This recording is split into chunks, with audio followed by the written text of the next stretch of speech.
கல்லில் அரைச்ச கிராமத்து ஸ்டைல் கொள்ளுப்பருப்பு எப்படி செய்கிறதுன்னு பார்க்கலாமா? ஃபஸ்ட்டு கொள்ளுவை நல்லா கழுவி எடுத்துக்கலாம்.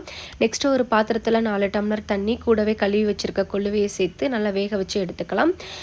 நல்லா வெந்ததுக்கப்புறம் ஒரு கைப்பிடி அளவு வெங்காயம், கருவேப்பிலை, 4 தக்காளி இதிலேயே நம்ம ரசம் வைக்க போகிறோம். அதனால் 4 தக்காளி சேர்த்துக்கலாம். 2 தக்காளி கொள்ளு ரசத்துக்கும் 2 தக்காளி பருப்புக்கும் சேர்த்து நல்லா வேக வச்சுக்கலாம். நம்ம ரசத்துக்கு தேவையான தண்ணியும் எக்ஸ்ட்ரா ஆட் பண்ணி கூடவே உப்பு சேர்த்து நல்லா வேக வச்சுக்கலாம். கொள்ளு நல்லா வேகணும். இப்போ இது தாளிப்புக்கு ரெடி பண்ணிக்கலாம்.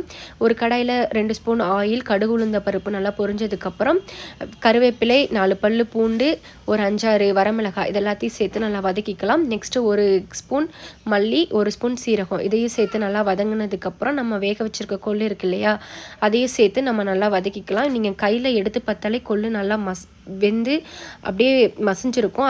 அந்த ஸ்டேஜில் நம்ம கல்லில் போட்டு அரைச்சி எடுத்துக்கலாம். இன்றைக்கி நான் அம்மா வீட்டுக்கு வந்திருந்தனால அம்மா எனக்கு இது கிராமத்து ஸ்டைலில் பண்ணி கொடுத்தாங்க. சூப்பராக இருந்துச்சு. இது கூட நீங்கள் நெய் இல்லை நல்லெண்ணெய் ஏதாவது ஊற்றி சாப்பிட்டு பாருங்கள். சூப்பராக இருக்கும். கண்டிப்பாக நீங்களும் உங்கள் வீட்டில் ட்ரை பண்ணி பாருங்கள். நெக்ஸ்ட்டு கொள்ளு ரசம் வீடியோ போடுறேன். பாய்.